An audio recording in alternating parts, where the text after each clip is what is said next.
question. Great question. I would. We would like to know. That's gonna be one of.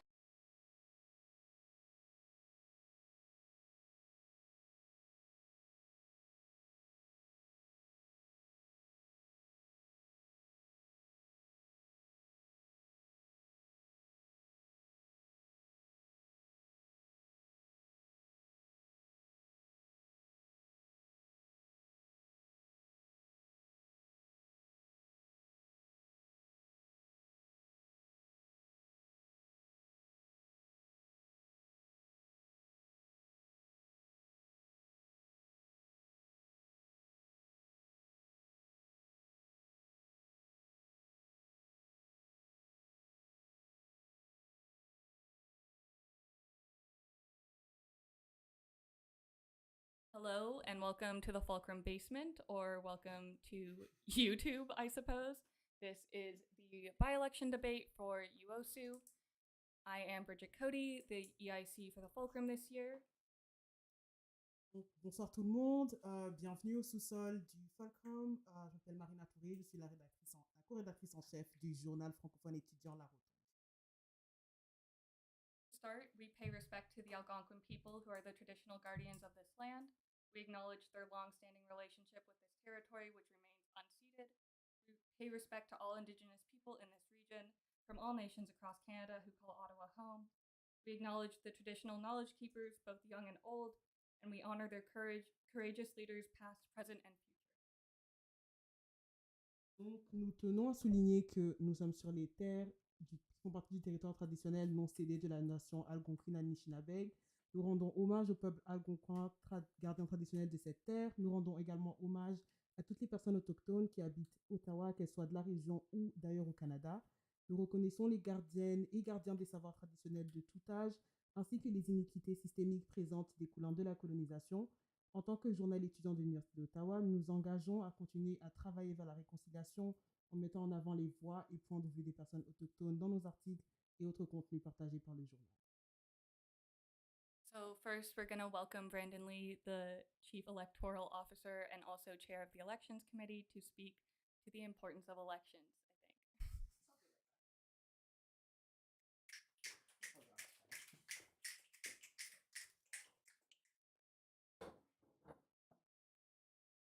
Perfect. Bonjour tout le monde. Hi, everyone.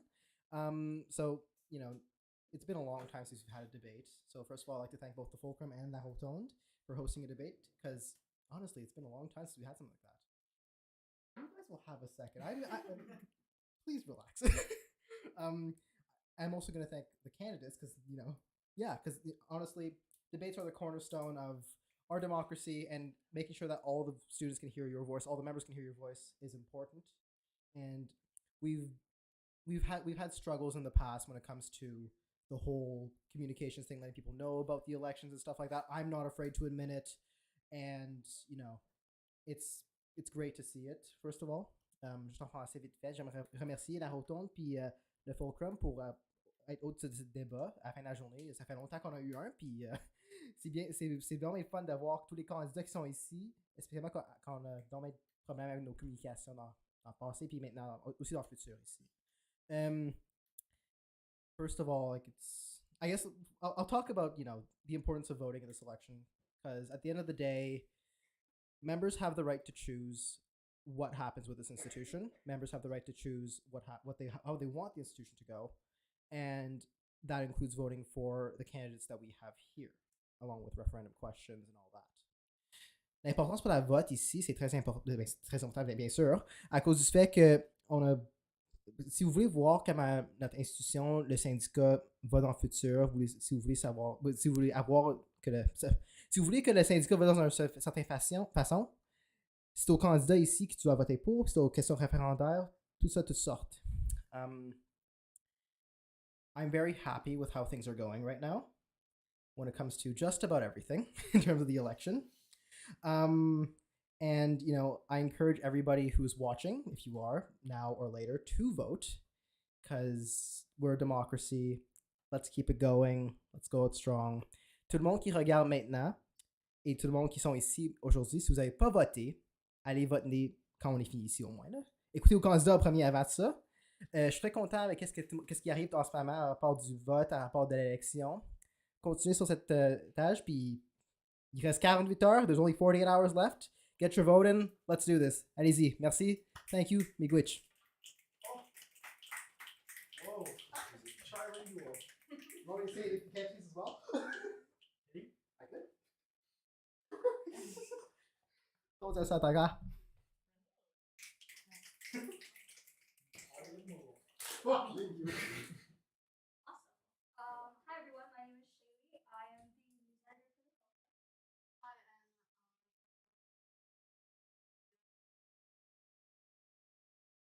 we'll be beginning with the debate commissioner. The Communications Commissioner is a brand new position for the union and will focus on its communications portfolio. For tonight's debates, the two candidates for this position, Juana Travis and Daniel Thorpe, will receive 2 minutes to introduce themselves and their ideas in an opening statement. There will be 5 prepared questions each, of which we will have time for individual answers before debate. There will be a 10-minute open question period afterwards for questions from the audience, and then closing remarks from each candidate. Donc, le commissaire à la communication est un tout nouveau poste pour le CUO qui se concentrera sur son portefeuille de communication. Lors des débats de ce soir, les deux candidats à ce poste, Juana Travis et Daniel Thorpe, disposeront de 2 minutes pour se présenter et à exposer leurs idées dans une déclaration introductive. Il y aura 5 questions préparées à l'avance auxquelles les candidats auront le temps de répondre individuellement avant le débat. Il y a une période de questions ouvertes de 10 minutes pour les questions du public et ensuite des remarques finales de chaque candidat. And anyone watching can ask a question in the live chat. This will be monitored by the Fulcrum and La Rotonde team. Questions can be for both candidates or just one of the candidates.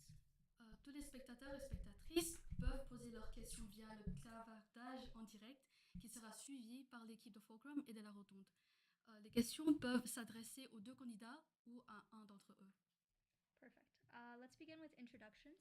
Daniel, can you tell us about yourself? Débutons avec les introductions. Daniel, tu peux commencer. Merci. Hello everybody. My name is Daniel Thorpe, and I'm one of the candidates for UOSU Communications Commissioner. A little bit about myself. I'm a second-year software engineering student, and I'm running for this position really because I believe in the need for UOSU to improve its communications.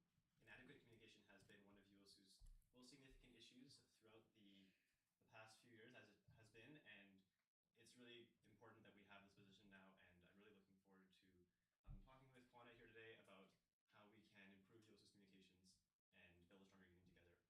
Je vais juste parler un peu en français.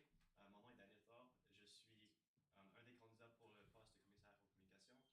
Et je suis ici aujourd'hui un peu parce qu'on a une nouvelle position au CUO, et la position de commissaire aux communications est une position qui est très importante pour améliorer les communications du CUO, un de ses problèmes les plus sévères.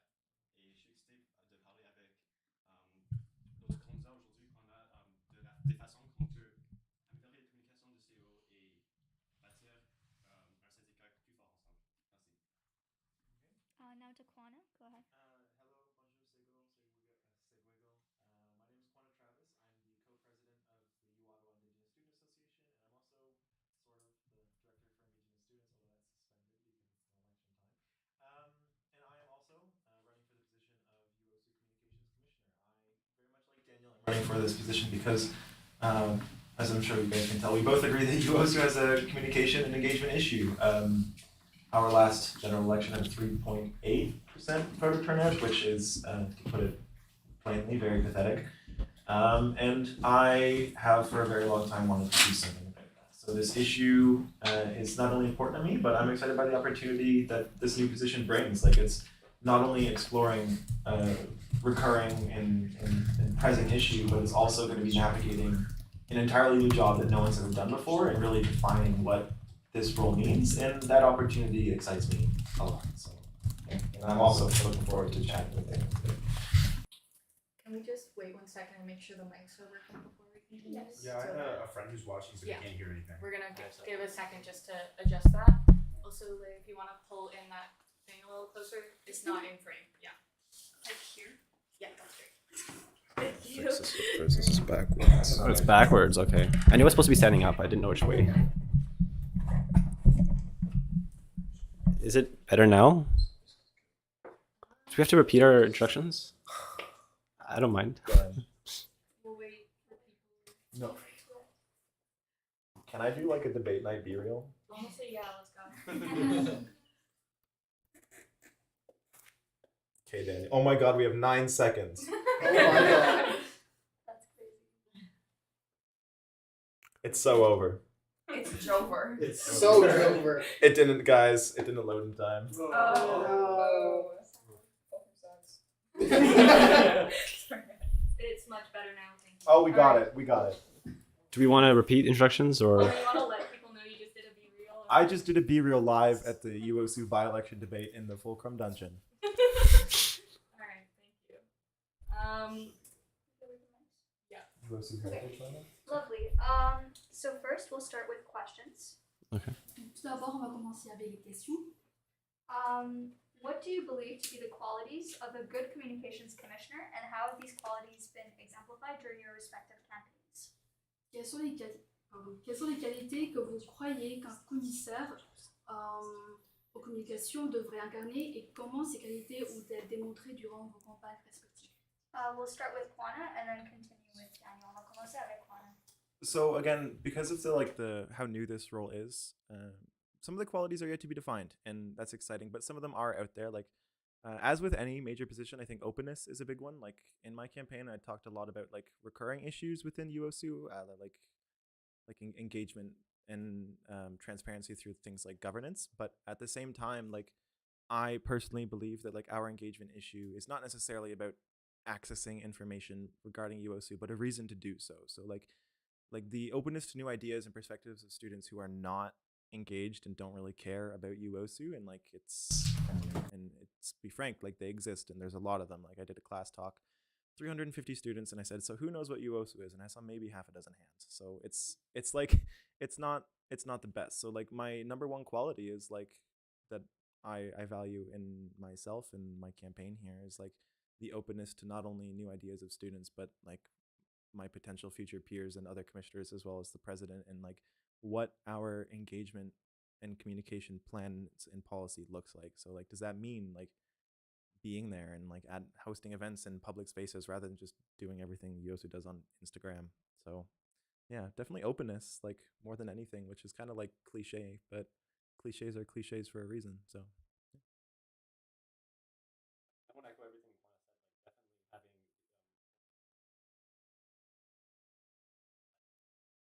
having important quality is being there to listen to students, to actively consult them too. Sometimes they won't tell you they have concerns, but you have to go to students and talk to them and find out what's going on, check in with people.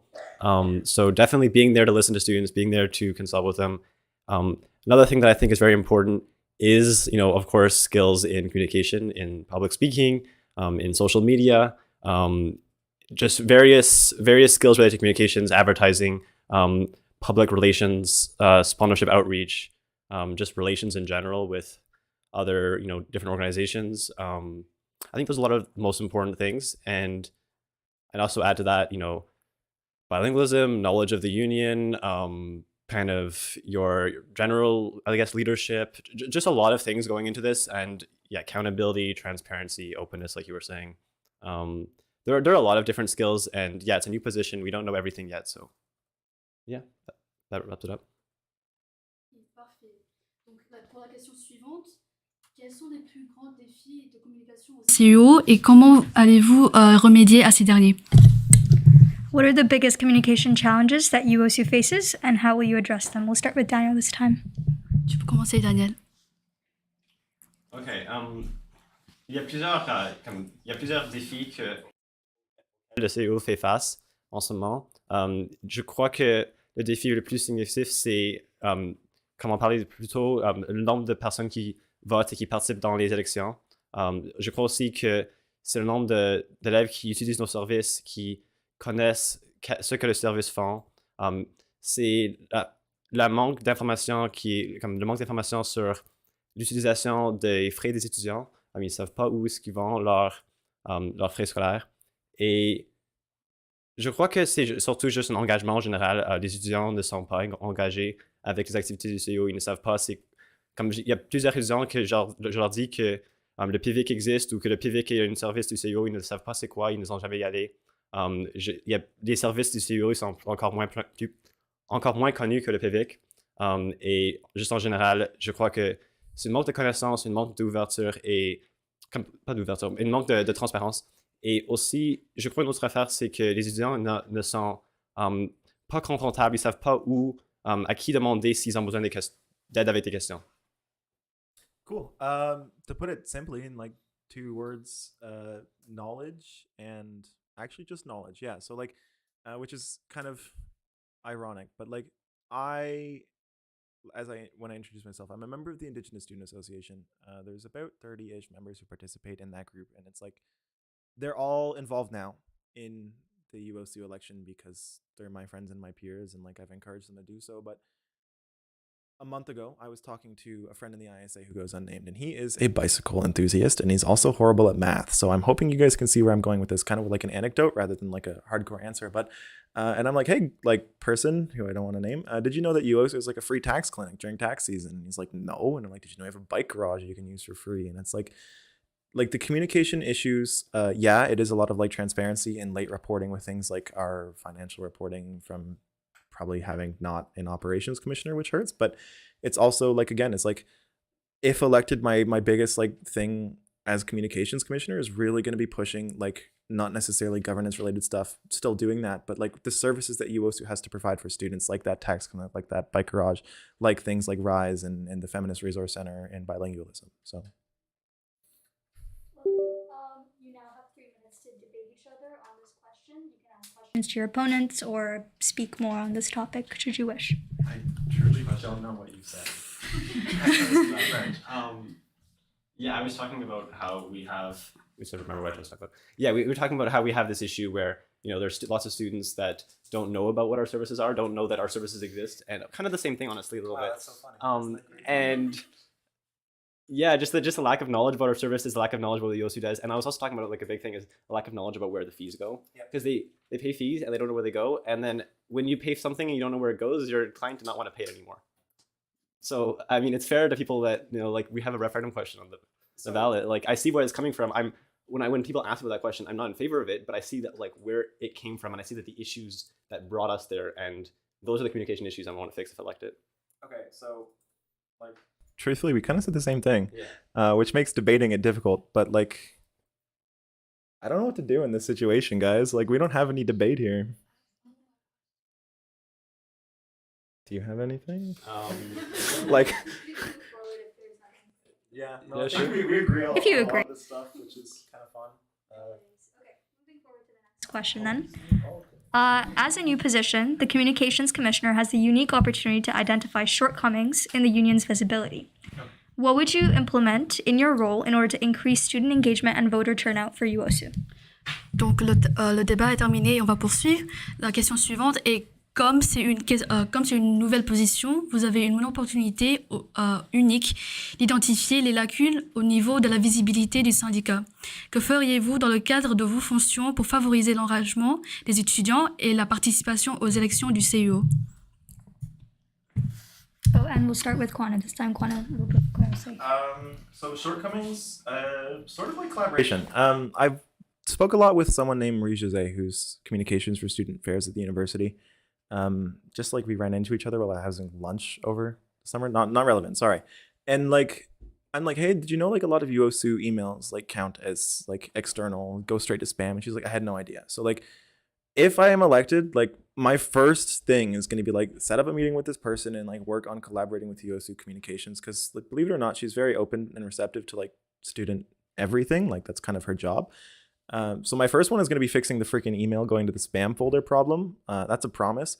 But like also, I feel like our physical presence is lacking. So like Pivik, you see Pivik and you walk by Pivik and you know Pivik is a store. You don't always necessarily know that Pivik is like a UOSU thing. You walk by the FRC and yeah, the banner that says Feminist Resource Center has like a little bit of UOSU at the top.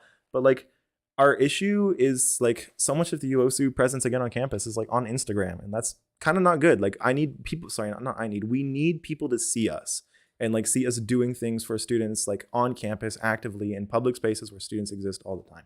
So our shortcoming is being visible publicly in a healthy way. Yeah, I totally agree with Kwana about being visible. Having that presence on campus, putting signs up. I was also thinking about one thing that I thought would be really interesting is having a bit more UOSU merch, for example, so that people can be wearing UOSU around campus. And just having a lot of like cool reasons why students should engage with UOSU.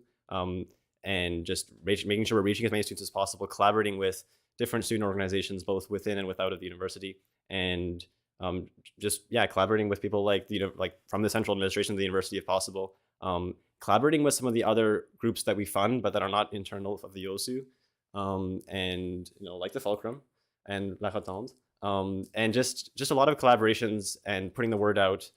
I think that those are like the main things that we can improve on. Also, in terms of our digital presence, like our website, or the emails we send, a lot of those things could be improved significantly.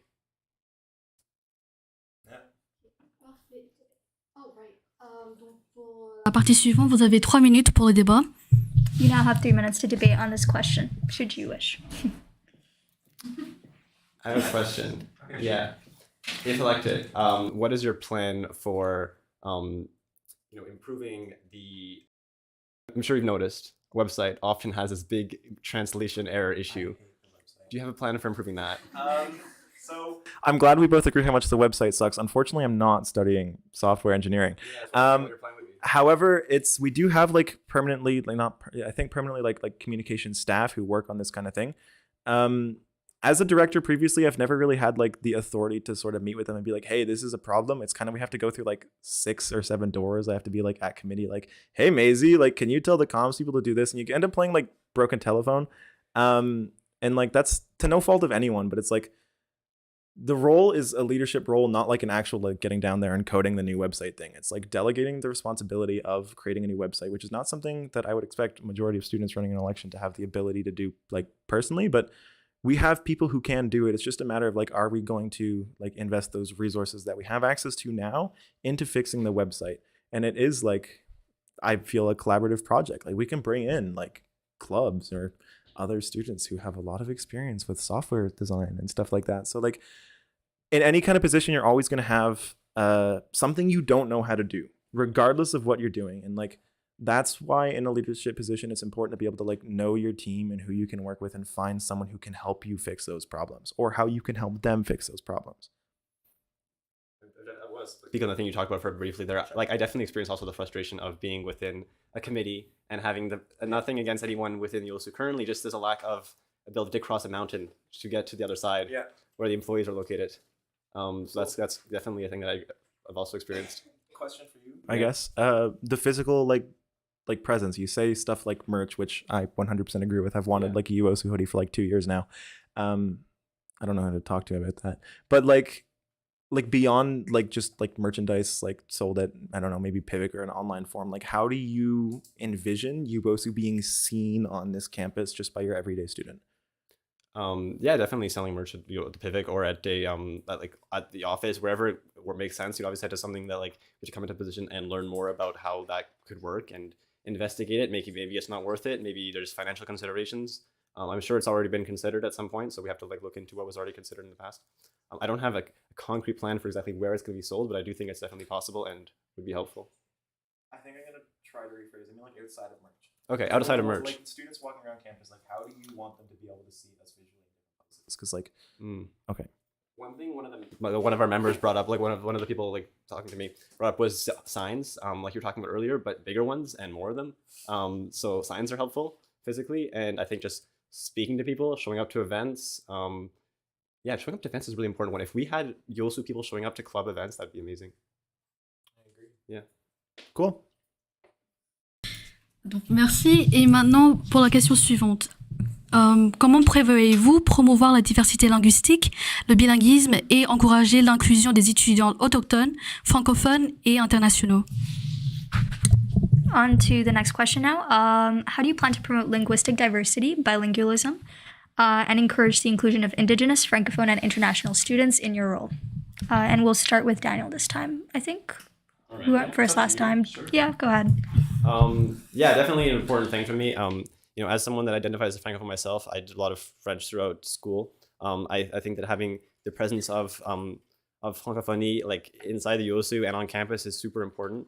And like I've always been looking to like other candidate here for information about the Indigenous issues and bring those to the forefront as well. I think international students, had some conversations about them over the summer and while I was on the board of directors, and definitely having the ability for them to participate in UOSU and for them to be more engaged with what the UOSU is doing. And we have services like the International House to offer them additional services. So I think bringing all that stuff together is really important, and promoting linguistic diversity. I think we have an amazing linguistic policy, and we have policies on reconciliation, and I'm not sure if we have one exactly on international students, but we have policies on this stuff, and I think they're amazing. But I think that there needs to be additional work done other than just implementing those policies. We need to take proactive action on some of these issues.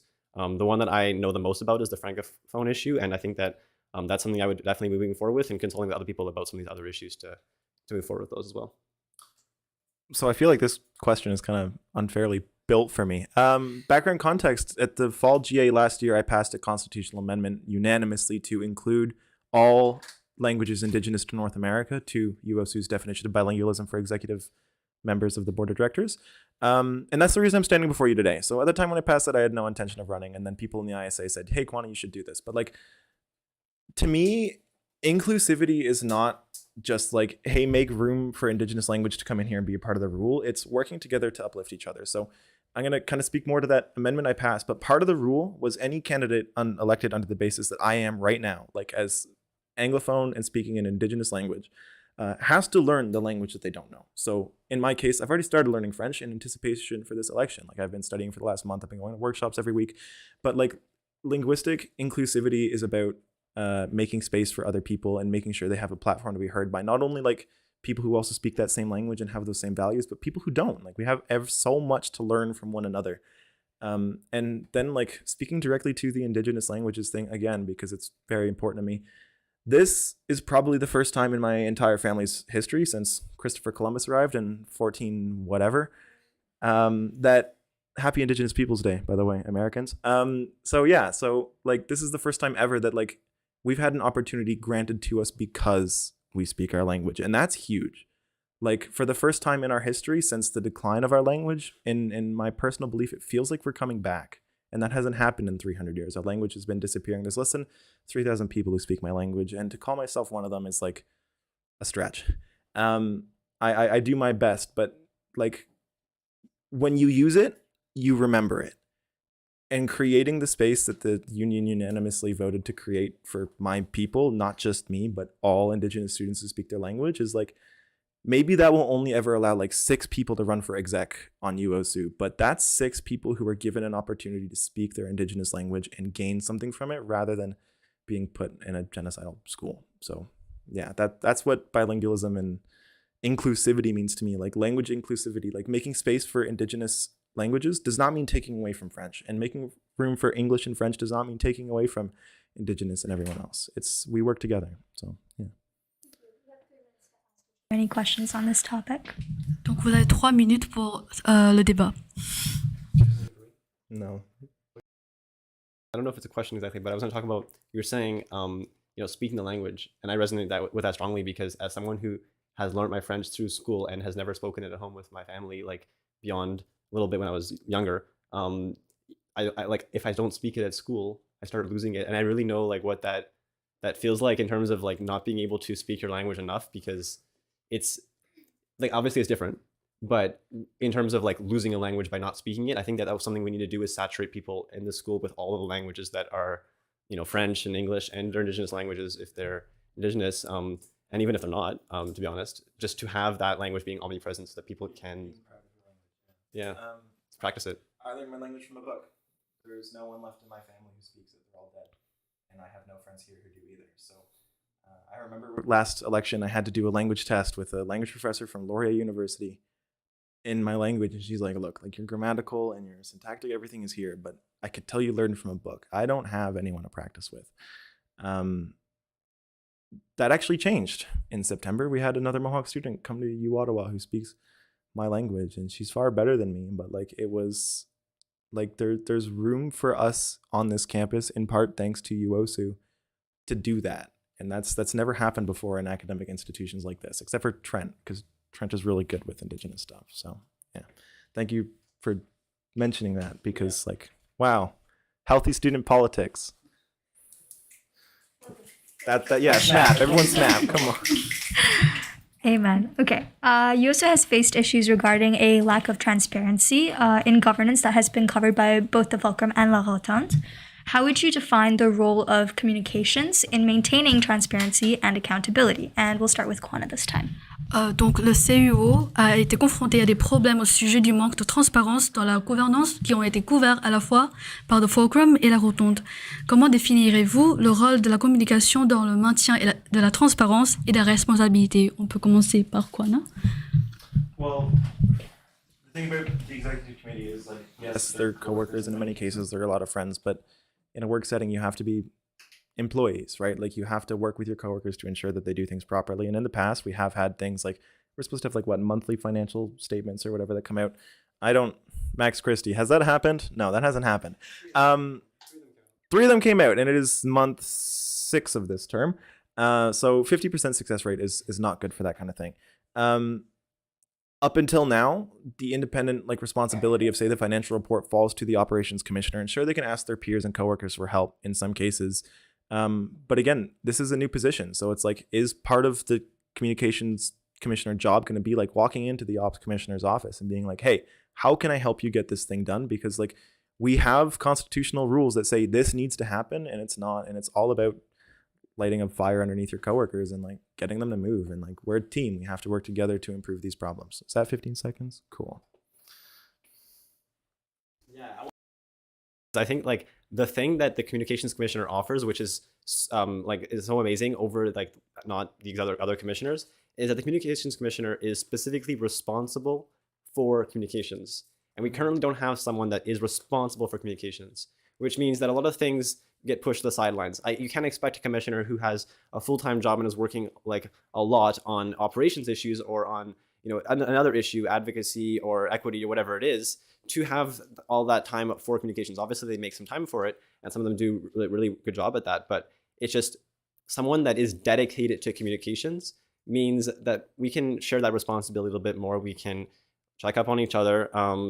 And also, it's not just about communicating what the executive committee is doing. It's also about communicating what the board is doing, what the committees are doing, and bridging that gap, in a sense, between students and the exec, including even just the General Assembly, bridging the gap between the General Assembly and the other students that didn't attend that, and making sure that everything is written in a way and published in a way that students can easily understand. Again, I think we agree on everything here. Like, this is really funny. Ouais, donc merci beaucoup, c'est bien. Et maintenant, on va passer au débat pour cette question. We'll proceed to debate for this question if you have anything, although you just said that you agree on pretty much everything. Your choice, if you have anything. I guess I would be wondering a little bit about how you think that we can, we'll talk about how we can take this information from the exec committee or from board, whatever it is, and bring it to students. Do you have any ideas for specifically making sure that's done in a way that is not only accessible to students, but most of all interesting for them? So that there's an actual reason for them to be viewing these governance and documents. Financial statements, for example, the ones we have 3 of them up until the operations commissioner resigned. We have the ones for May, June, and July, I believe. Those aren't interesting. Why would I go and look at the financial statements? So this kind of ties back into a lot of stuff we've talked about. It's like I made a Max Christie style post on my campaign Instagram, like, fun fact, the UOSU is more than a board of directors. And yeah, it's fun to have fun and make jokes, but at the same time, that's true. Is our communications reports that are mandatory right now are things regarding committees and GAs and the board. And it's I'm going to be honest with you, a majority of students aren't interested in that. They don't want to know what happened in the 8-hour board meeting. And the ones that do deserve to have that transparency there, we've kind of already talked about that. But like you said, they need to have a reason to care. In a financial report, personally, I'm never going to read that. I'm not interested. But I want to know is hey, here's a bi-monthly services update. Here's what the free services are up to that students can go do. It's a calendar is upcoming in the next 2 months. Events hosted by UOSU Services is Rise is putting on a dinner for multicultural people from different BIPOC communities. And it's that's happening on October 29th. And these things already happen. It's just they're advertised on such small and frankly insignificant platforms and not in like a public unified way. And that needs to happen. We need to have not the governance, but we also need that, but we need to have the things the union is doing for students to be out there and marketed, and it's just not. Yeah, for sure. Cool. I have no questions for you.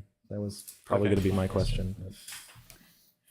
Ok, donc maintenant on va passer aux questions du public qui ont été soumises par notre public présent en personne et en ligne. Oh, actually, I think no, sorry, forgive me, I'm literally in the wrong position in the doc. Perfect. We'll be going on now to the open questions submitted by our in-person and online audience. So the first question that we've received is, what is your favorite platform point from your opponent? Lequel des programmes électoraux de votre adversaire préférez-vous? The website. That needs to happen. I didn't put it on my platform because I'm not a software engineer and I don't know anything about that, but I know that there's people who do. My favorite point is Daniel's concrete plan for reforming the website, because I was trying to show a friend about UOSU and all the services, and then the website didn't work, and I'm like, oh, I promise you it exists. So my favorite thing is reforming the website from his platform, 110%. Thank you. I think one of the things that I really like that I wanted to integrate into my platform a little bit better, and I think that while it is something I value really highly, it's not something I managed to put in my platform to the extent that would be that you did, which is the fact that not only are we providing accessible information to students, but we're also providing a reason for them to view that information. And definitely something that like I care about and I did put in my platform, but to the extent that you did, I didn't. And I think that you did a really good job explaining that in your platform. Thank you. Yeah. Cool. What a great question. Whoever wrote that. Ok, pour la question suivante, quelle est la meilleure et la pire partie de la constitution du CIO? For the next question, in your opinion, what's the best and worst part of the UOSU Constitution? You can go first. Yeah, I want to go first. Communications Commissioner position. Best part. And the worst part? That's a tough one. I think probably, like, we had a lot of trouble with it this summer, so I think probably I'm going to say, unless it was changed since then, but I don't believe it was, the stuff around the ombudsperson, amazing idea. Constitution, it needs to have some help, I think. So I think that's like the first thing that comes to mind. There's probably other things that I don't like more than that, but it's like the first thing that comes to mind. So I'm struggling to give you guys the best part of the Constitution from my personal perspective. Probably in a biased sense, the stuff around bilingualism and inclusivity for Indigenous languages, because that, I hate to sound like a broken record, but that's like my life. I've studied linguistics for that reason. So my least favorite part is I feel like there's a lot of stuff in the UOSU Constitution that could probably be a Gen Paul. It's pretty long, although I'm pretty sure, like, I looked at the SSA Constitution. It's longer than the UOSU one, which is funny. There's some people right now who want to make it smaller, and that might happen later. I don't necessarily agree with making it that entirely small, but I think it's too big. I think it's like, it needs to largely be based off of like key concepts rather than like every single minute detail. That stuff is, that's what Gen Pauls and standing orders and other governing documents are for. Thank you, Robert. Another one. Sure. All consultations need to return to the Constitution. Yeah. Okay. Cool. Second. Love Can I get a motion? love the niche policies, guys. Amazing. All right. Next question. We are aware of the functions, impact, and services of the union, but many students are not and think that it's a waste of money. How would you respond to those who think that the union isn't important and those who think that it should be disbarred? Nous sommes conscients des fonctions, de l'impact et des services du syndicat, mais beaucoup d'étudiants ne le sont pas et pensent qu'il s'agit simplement d'un gaspillage d'argent. Que répondrez-vous à ceux qui pensent que le syndicat n'est pas important et à ceux qui pensent qu'il devrait être dissous? Okay. Well, you can't convince everybody. There's always going to be someone who's like, I still think this is useless and shouldn't pay a single dollar towards it. That's just kind of how the world works. But right now we have significantly more students who feel that way than I think we ought to, based off of what we have to offer. It's a union. It's based off of, like, you know, collaboration and unity, union, and like sympathy for one another. And it's like the services provided by, say, CSD, that's not impactful to me. I don't need those services, but I have friends who do, and I value that my friends get something from that. So like, I think to say to those people is like, look, if you can't find any like internal value in what the union has to offer, my first question, have you looked? My second question, if the answer is yes, and like you're like, yeah, I still don't care, how would it impact someone you care about? Like all these things. It's like I said, I'm horrible at doing my taxes. The free tax clinic is a lifesaver, and my roommate who has her dad do her taxes every year is like, wow, that's so cool that they do that. And it's like, it's like, you know what someone once said is like, wow, this is socialism. And I'm like, yes, yes, it is. This is a union, and like we work together to support one another, and that's our like founding principle. Yeah, I think that like the people that talk about this, and there's a lot of people that are talking about what like the fees being useless, and I've been on Reddit quite a bit recently. Yeah. You know, and just I think that like the most important thing to talk to these people about is why they think this. I think that understanding their perspective is super important, not just shoving them to the side and calling them whatever, or listening to them, trying to talk with them. They're going to be hard to argue with sometimes. Sometimes they're not going to want to budge. Like you said, some people are just never going to. Mm-hmm. But if you are at least listening to them and talking with them, engaging with them, then potentially you're telling, even if they don't change their mind, someone else that comes across that interaction might change their mind or think differently. And there's a lot of things that the UOSU does that most people don't know about. So whenever you have a conversation about this stuff, there's usually something that's new that's discovered. And I think a lot of the things that like when I first joined the UOSU, I wasn't so happy about. I found out later on that it was like my unhappiness about that stuff was largely based on misunderstandings. And I think that a lot of the things that we see these days from people that are talking about the fees being useless is based on misunderstandings. And not that there's anything wrong with these people that are having these issues. Of course, like that's your right. The issue is really with the UOSU not communicating to you why you should be caring about these fees, why you are benefiting from them. And yeah, I mean, like one other thing that you kind of have to have in order to fully support these things to some extent is the understanding that some of these fees are maybe you're going to be for paying for things that are going to benefit your friends, but not you. So like we said, benefiting the general student population and just being okay with that is really important.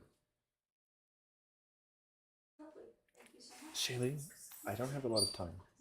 I have like 10 minutes. Okay, this is only 5 more minutes. Cool. Answers. The next question. Each of you, if elected, will be entering an organization which has been criticized for a lack of communication with students that are not involved in politics or are in political science. How will you increase participation in union affairs for these students? Donc, si vous êtes élu, vous serez dans une organisation qui a été critiquée pour son manque de communication avec les étudiants qui ne sont pas intéressés par la politique. Comment pensez-vous augmenter la participation des étudiants dans les affaires du syndicat? Sure. Yeah.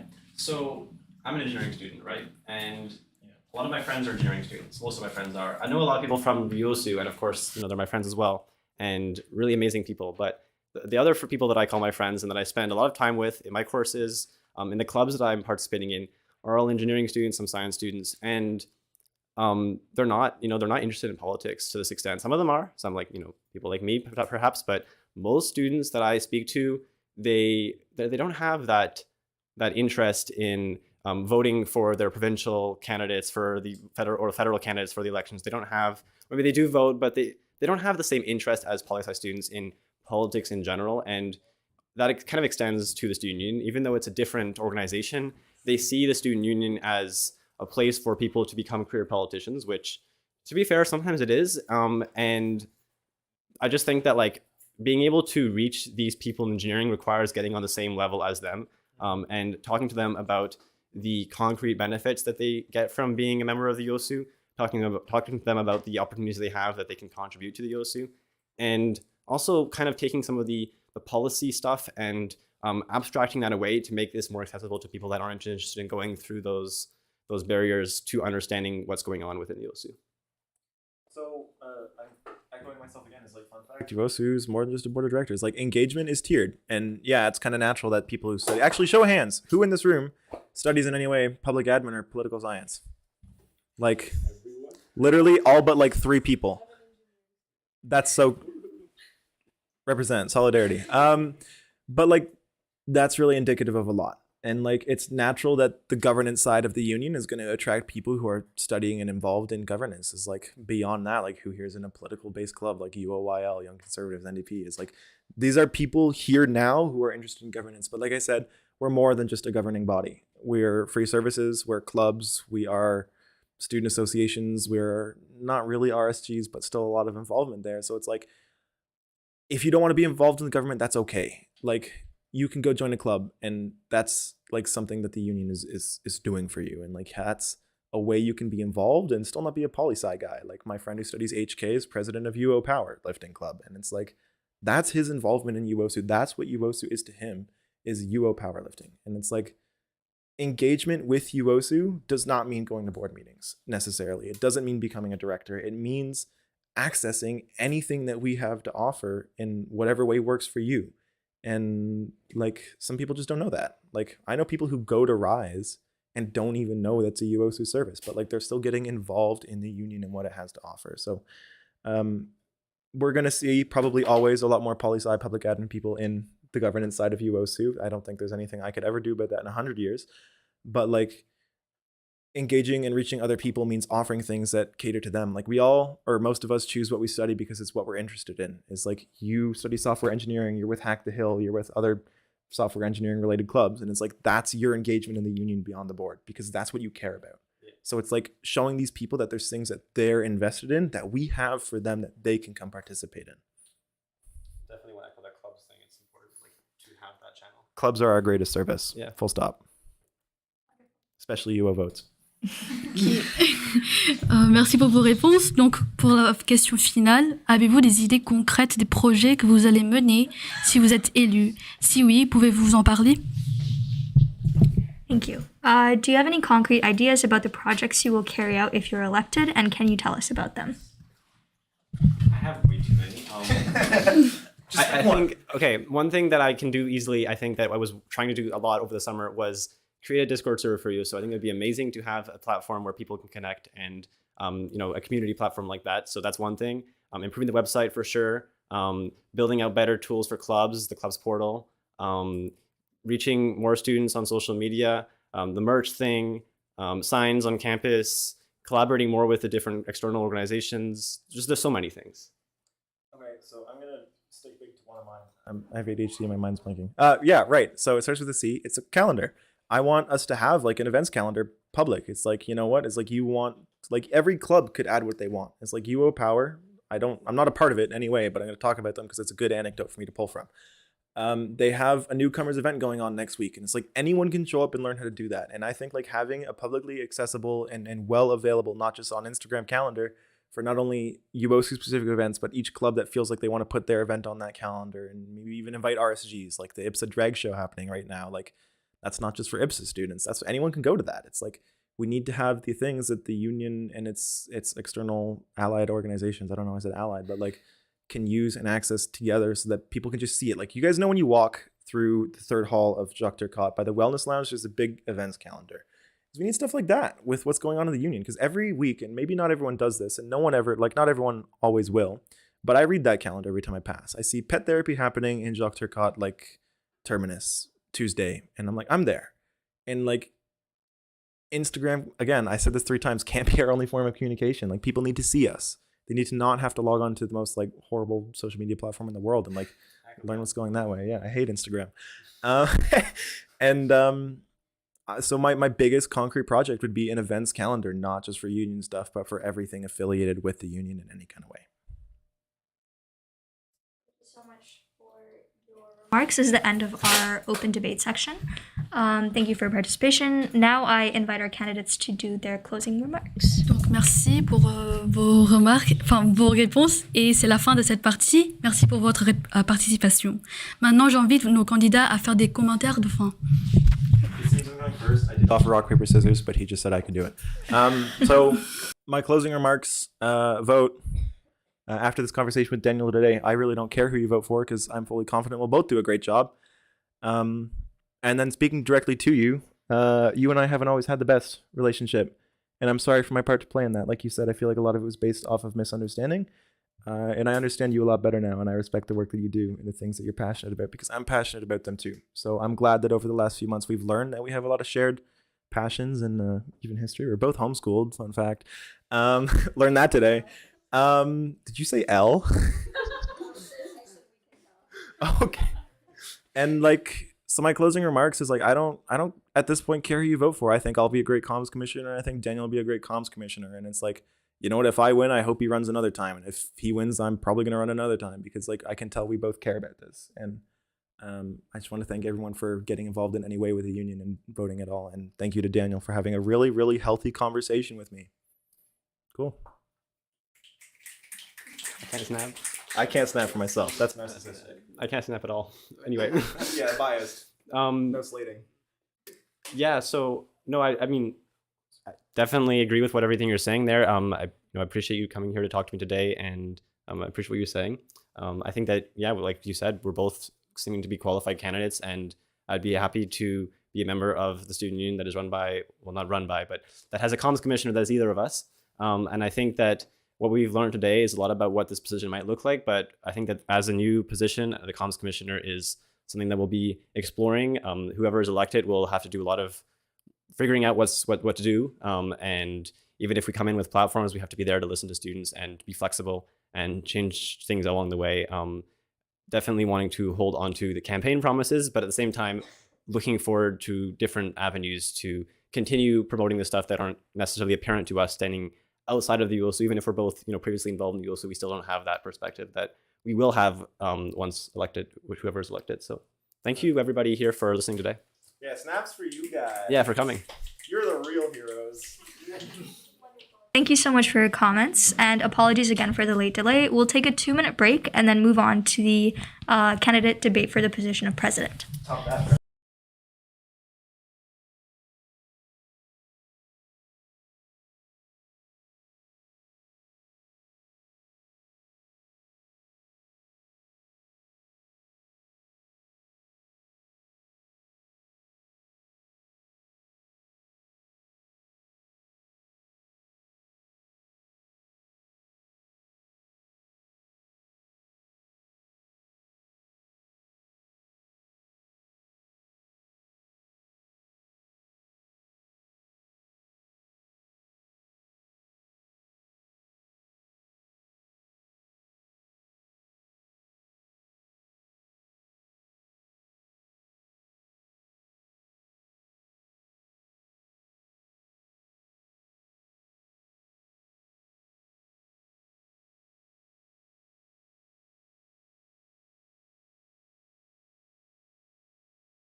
Whenever you guys are ready. Can you get silence in the room, please? Thank you.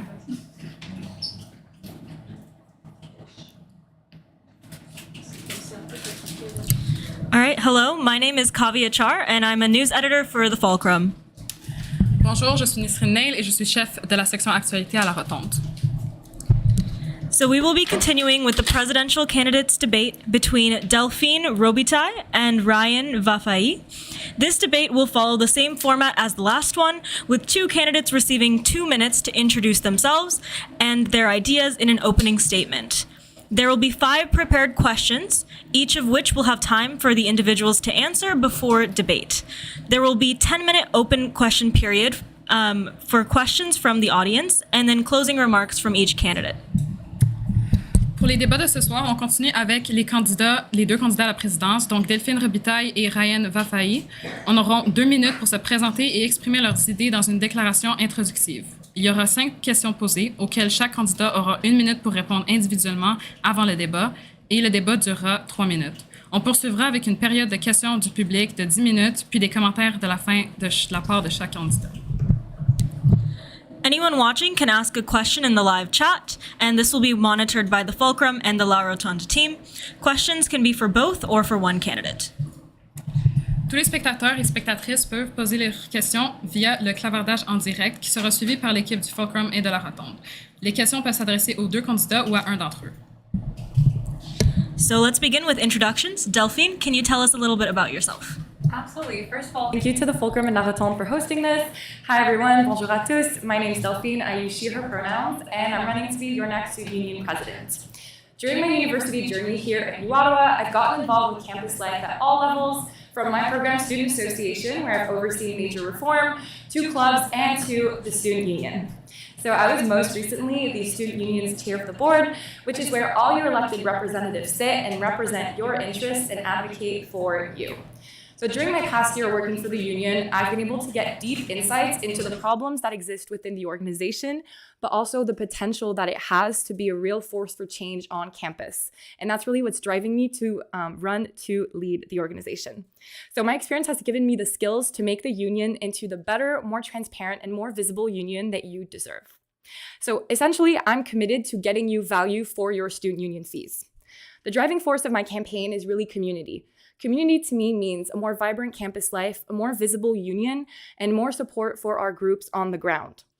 We have many amazing clubs on campus doing fantastic work, and it's one of my priorities to empower them to continue doing that work through more club fundings, better communications and processes, more room bookings, and just overall more support so that they can continue to do the work that you care about. La francophonie sur le campus est également quelque chose qui est très important pour moi. Environ 30% de notre communauté étudiante est francophone, tout comme je le suis, donc c'est quelque chose qui me tient beaucoup à cœur. I want to invest in student spaces, which will not only improve student life, but also make it more affordable during this cost of living crisis. I care about transparency, equity, communications, and accountability, and I want to create a union that works for all of us. Thank you.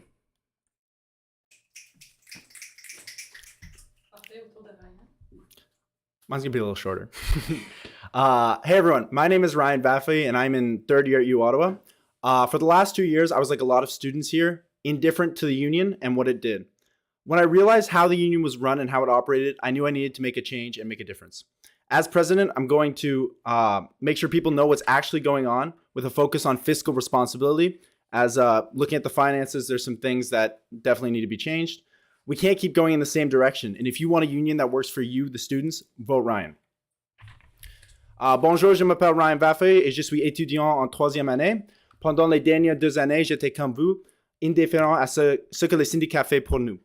Quand j'avais découvert comment le syndicat était organisé, je me suis rendu compte avec nous avoir besoin de faire un changement.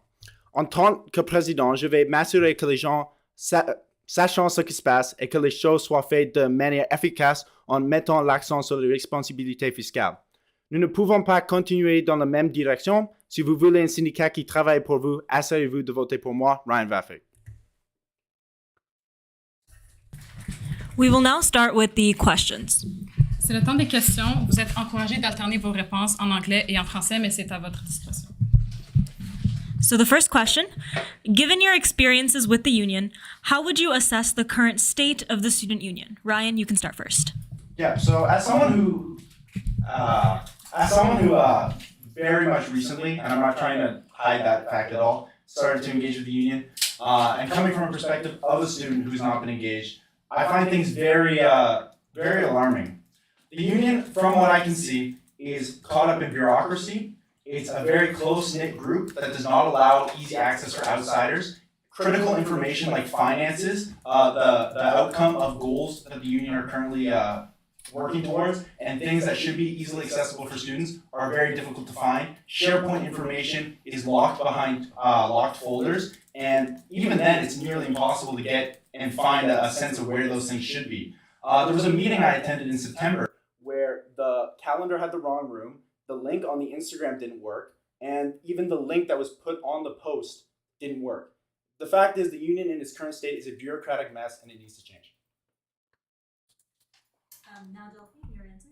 Thank you. I think I was in a really privileged position through my role as chair to get to see the inner workings of the union in a non-political manner, so not having any actual decision-making power, which I think has given me, like I said, that insight into what isn't working for the union. So I think the current state that we're at is we have skill, there is talent, there is passion, and there is resources, and those need to be channeled better. And as president, that's what I want to go in and do. I want to lead by example to make sure that we are communicating effectively, that we are transparent, and that we hold our people to accountability. As of now, the student union, I think the main problem is that it is not ingrained in the social fabric of campus. People don't know what the union does for them, so people have no reason to get interested. And so I think that we need to look at a two-pronged approach of reforming from the inside, yes, but also making sure that we give students a reason to care about the union. Super, donc maintenant vous pouvez commencer à débattre sur la question. Yeah, so question for you. How would you go about making documents and important information easily accessible for all students? Yeah, absolutely. That's a great question. It's something that I've honestly wrestled with in my role as chair. Simply put, I think SharePoint needs to not be the platform that we use. I think we've proven time and time again that it's not accessible for students. It's not easy. And so I'd be more than happy to work with the soon-to-be elected communications commissioner, but as well with our internal IT team to make sure that we're putting, even if it necessitates extra spending to switch platforms, I think that that's an investment that is worthy to make sure that students have actual ins into what happens inside the student union. I'd like to return the question to you. I'm sure you have thoughts on that, if you'd like to answer. So look, I went over the finances pretty heavily, so I'm pretty aware of the actual numbers. In terms of website spending, we had budgeted about $170 a month, and we went over budget to $300. The fact that the budget for the website for our union is that low is insane. You look at how it works, it doesn't work. That's the point, and we have to use an external source like SharePoint to even be able to put the documents there. Of course, SharePoint is a good resource. It's easily available to be able to put large documents. But the fact is, these things shouldn't be on an external thing. You should be able to download the PDFs for the governing documents straight off the website. You shouldn't need to go into an external thing. Each financial statement, the most recent one, should be easily readable on the website. These things should be front and center. Yeah. We should be putting out like Instagram posts, emails once financial releases come out. It's shocking to me. The big thing is, even if someone wants to engage with the union, like me, it's impossible to figure out what's going on if you don't have an in. And then that leads into the tight-knit situation that the union's in right now, but I think that'll come to a later question. And I mean, I completely agree with your point, but I think it's also about making sure that it's not only large and inaccessible documents that are being made available. Like, absolutely, the full budget should be made available, but the average student, your normal student, is not going to want to read through 80 pages of an Excel document. So I think that on top of making these documents easily accessible, we need to go the extra step and also create summaries and accessible versions of those documents, you know, infographics on Instagram, sending out big numbers by email, so that students can at a glance see what the student union is doing for them. And if they want to go more in depth, amazing, you know, go and see all of the numbers. But I think we also need to make it as easy as possible for them, because let's face it, we're all busy, we have jobs, we have hobbies, and it's no one's first priority to read an 80-page budget. No, I definitely agree with that. And I'm not saying that we have to put the 80-page budget front and center. And I agree with the fact that we need to do summaries. If you look at other student unions, I'm going to use Laurier as an example because I'm familiar with that. They put out a infographic that talks about the important spending that went on, where things happened. And I actually have a full broken down financial plan that I've brought up about how we're going to break down and summarize the spending and the finances. Prochaine question. Donc, le CIO prévoit que PIVIC sera rentable l'année prochaine. Étant donné que l'ouverture des commerces s'accompagne à des années de déficit, pourquoi soutenez-vous ou non l'ouverture de d'autres entreprises appartenant aux syndicats étudiants, y compris un bar qui s'accompagnera de frais de licence et d'assurance? Delphine, tu pourras commencer. Sorry, 1 second. We're just gonna say this questions both in French and in English, just for future reference. So UOSU projects PIVIC to become profitable next year. Given that the opening of businesses come with years of deficits, why do you or don't you support the opening of more student union-owned businesses, including a bar that will come with licensing and insurance fees? Delphine, you can start. Absolutely. Thank you for the question. I'm really happy to speak to this because I believe that this is something that the union and the campus is ready for. We've had, massive population of students coming back to campus this year. For those who don't know, we do have a reserve fund in the union's funding for business endeavors, acquisitions of businesses or business ventures. And frankly, I think it's doing a disservice to students to leave that money sitting in a bank account and not reinvest it into our community. The student union has the potential to be a credible alternative to services that students already seek out, such as a bar, offering that in a more affordable manner, in a more accessible manner.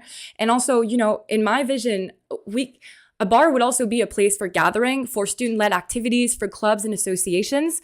And so I believe that to really ingrain the union in the social fabric of campus, we need to be visible, and that's also through opening and running businesses. Thanks. Of course, just like every other student, in a perfect world, I would love to have a bar on campus. I would love to have a grocery store on campus. Business is great for students to have, especially when it's run by students, pardon. But it is irresponsible for the union to open up more businesses when currently PIVIC is doing as bad as it is. The idea that PIVIC will be profitable, to me at least, is an ludicrous statement. If you look over the two past years' financial statements, the best month that PIVIC has ever had was a negative $13,000 profit. The last financial document that's available is from August, where PIVIC lost over $50,000. We can't start a bar that 100% is going to lose money. Every student-run bar loses money, while PIVIC is already doing so bad. We are showing the students in its current state that we're not responsible enough to run a business. And the fact is, I love programs. I think that programs are allowed to lose money. But when you're running a business where you're selling products, you want to be making a profit, because otherwise, what's the point of them? The other part of that is, within 2 kilometers of campus, there's hundreds of bars that already have reputation and are already loved by students, and a bar would have enormous competition in its current state. Thank you. Now we will have 3 minutes for a debate. My opponent asked, what's the point of that? I think the point of that is that the reason for being of the student union is not only to advocate for students with the university, but also to provide services and alternatives to things that students already seek out.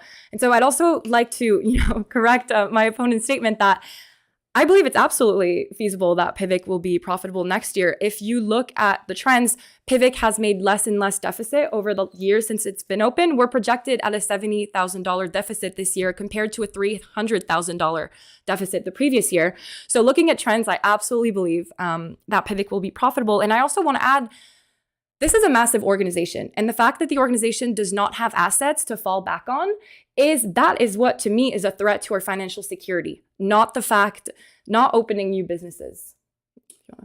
The thing is, not having assets to back up on, these things wouldn't be assets if they're constantly losing money. They're going to be a drain on the union, and they're going to be a drain on student finances. The thing with PIVIC, you say it's going to make a $70,000 deficit within the past year, but how is that possible if in August it already lost $50,000? The fact is, it's all about financial responsibility. We can't run these things in the red constantly, because a bar is going to constantly lose money. A grocery store, like my opponent proposed, is going to lose money 100%, especially since she's arguing that it should be subsidized. The thing is, these are going to be liabilities. And my opponent in her platform did bring up bringing out outside actors, bringing in investments from people who have interest in the union. I think that's a great idea. But the way to bring money into the union is not running new businesses. And these simply would just be more drains on a union that doesn't need it. Thank you. All right.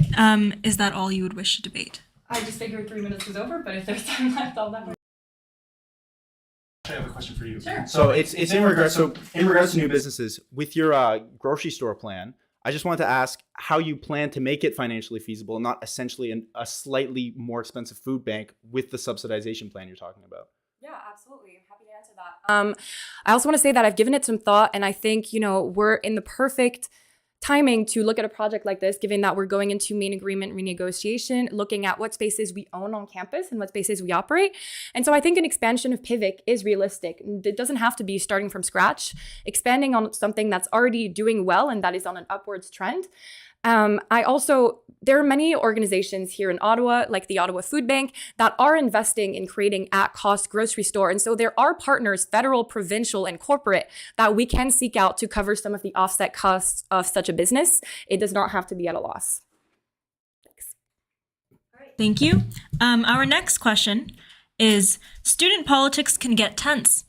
Over the past few years, there have been many resignations, including some related to an inequitable work environment. Tell us how you intend to handle interpersonal conflicts between members of the board or the executive to foster a positive working atmosphere. Ryan, you can start, but we will have the question in French first. Yeah. La politique étudiante peut être tendue. Ces dernières années, il y a eu de nombreuses démissions, dont certaines qui étaient liées à un environnement de travail inéquitable. Dites-nous comment vous comptez gérer les conflits interpersonnels entre les membres du conseil d'administration ou de l'exécutif afin d'entretenir une atmosphère de travail positive. Ryan, tu peux commencer. I'm going to answer in English if that's fine. I think the part of the issue, it relates back to the pure issue with UOSU and student unions, which is the fact that it tends to be one specific group that engages with this. In the last debate, it was brought up by the communication commissioner candidates, but there's a specific kind of person who wants to participate in UOSU and who wants to have a leadership position. And those people tend to be friends. And when those kind of situations arise, interpersonal conflicts are always gonna happen. I think part of it is realigning what being an exec or a board of director member on UOSU really means. And at the end of the day, it's a job. For the execs, at least, we're getting paid there, and we have to look at it like a job, not a club, not something where we hang out with friends. It's a job where we're doing something for the students, and we're trying to improve on that. And there's no room for petty interpersonal conflict there. All right, thank you. Delphine? Thanks. I think for me, one of the big things is reframing the concept of accountability to not be a threat, but rather an opportunity. And I think that that's a word, kind of a buzzword that's been thrown around a lot, of saying, well, we're going to keep people accountable. We're going to keep people accountable. But the way that that's manifested itself has been, in a pretty toxic way, where we're trying to find faults in people, where we're trying to find where people are making mistakes, where we're trying to catch people, essentially. And so I think that under my leadership, there's an opportunity to reframe that and make it a more collaborative work environment overall. As chair of the board, that was my entire job, of bringing people who had big opinions and big personalities together around the table and reach consensus. And I'm really happy with the work that's been done so far. I think there's been more consensus on this board than ever before, which might sound strange if you've read about some of the decisions that happened, but we did pass most things by unanimous consent. And so, yeah, I think just reframing the company culture, because like my opponent said, at the end of the day, it's not a club, it's not an RSG. This is a company, and we need to treat it with, the right HR processes and respect for everyone, obviously. So, thanks. Nothing to add if you don't. No, I think we both agree respect is a pretty good thing. It's pretty easy thing Yeah. to agree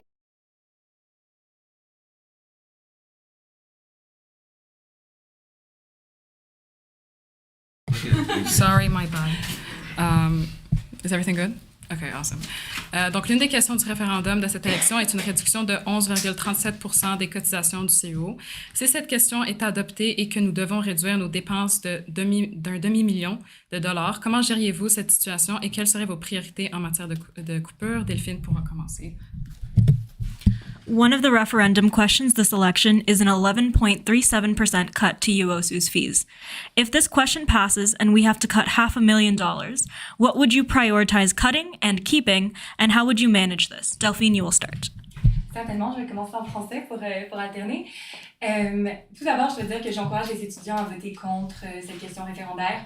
Je pense que toutes les questions, tous les enjeux et les problèmes que les étudiants peuvent avoir avec le syndicat étudiant ne seront pas résolus par une diminution du budget, seront au contraire amplifiés. So looking at what would be cut, I think we're hopefully going to hire an operations commissioner soon, which will be great to have some backup in terms of budgeting. I think that's something that was a big concern with the budget last year, was that budget consultations and the budget process was started all too late. And so I think that starting with running budget consultations with all of the services, with clubs, with our external organizations, etc., is going to be vitally important to making sure that we are cutting in strategic places and in places that hurt students the less. Because at the end of the day, this is what this is about. This is about our students. And unfortunately, when budget cuts happen, they often happen where people are the most vulnerable. And that's not something that I want to do. I do not want to cut into equity services, nor do I want to cut into club funding. Thank you. Minutes to debate. Do I get to go? Oh, sorry. Please go. Yeah, so it's always difficult when you're cutting funding. Nobody wants to cut something, me included. I want all the programs we currently have to stay in place, and I want to be able to keep providing the services that the union provides. The unfortunate reality of the situation is that if you look at most corporations, including UOSU, the sad part is the biggest drain on finances is going to be wages. And the most realistic thing that will be easily cut without drastically reducing student programs is going to be wages. So I really don't have a political answer for this. It's just we're going to have to cut people. And I really don't want to do that. So I'm really hoping people vote against that motion. In the future, I'd like to keep union costs as they are and not raise them as much as I can. And hopefully over time, with some smart accounting and some smart finances, we're going to be in a position where a union or a cut to funding won't be a drastic change to how the union operates. Thank you. Absolutely. I understand my opponent's points about wages. However, I think that the people of UOSU are the heart and soul of the organization. And I don't see realistically how we could keep offering the same programming, like you suggested, if we were to remove people. So I'm just wondering how, that logic would play out in your head. I mean, the other part of that is if we don't cut wages, that's less funding to the actual programs, what they do, less funding for them to do things with that. It's just going to be more. The sad part is it's going to be more people doing things with less. Having more people, especially in programs where we're going to have to cut, isn't necessarily going to be a good thing. There is such a thing as too many people, especially when you're cutting other stuff on top of that. Again, I don't want to cut anybody, but cutting people is sometimes a necessity when other funding has to go as well. I mean, looking at it from the inside and knowing, the working dynamics a little bit, our employees are already overworked, doing overtime. Our executives are doing unpaid work, like dozens of hours. I just don't realistically see how we wouldn't cut into the services that we offer. Rather, I think that there are alternative ways that we can look at things of merging departments, merging services if it comes to it, but also automating a lot of our processes. A lot of our processes are archaic when it comes to payroll, finances, HR, etc.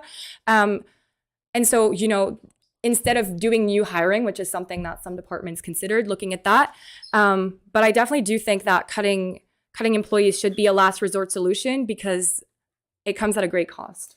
The issue with that is, frankly, I don't trust the union in its current state to be automating things. You look at the website, you look at the IT, you look at how we run things from a tech perspective, and it's ridiculous. We can't trust the current way the union's running to be able to do things like that. Again, I agree with you. Programs are going to suffer if we have to cut people. Something's going to have to suffer. There's going to be a bleeding edge here. But the reality is the easiest way to cut, to save money there, if we cut one person, that's a large amount of money to work with versus going in with a surgical scalpel to kind of shave off $1, $2, $3 off of programs, which even then is not feasible. Something big is going to have to be cut if we lose that large amount of money. And unfortunately, realistically, and I'm sure you'll see that if you win and you go and sit down at the table, it's going to be people are going to have to be cut. I'm sorry for having the realistic answer. I think there's realistic and there's pessimistic, and I'm hoping that we don't err on that side. All right, thank you. Okay, next question. As the main media spokesperson for the union, how do you intend to make yourself available for comments to student media? Please answer this question in French. Ryan, you can start. But we will say the question in French. Comment comptez-vous entretenir vos relations avec les médias et plus spécifiquement les journaux étudiants du campus? Ryan, tu peux commencer. Cette question doit être répondue en français. Alors, pendant cette campagne, j'avais déjà créé un nombre pour téléphone pour les étudiants pouvant désolé. Les étudiants peuvent me donner un courriel et sur mon téléphone pour communiquer avec moi 24 heures, 7 jours, une semaine. Ça va continuer si j'étais le président. Je pense que la communication avec les étudiants et les institutions que ces étudiants est une partie de est très important. Et je pense que j'ai besoin de parler avec tous les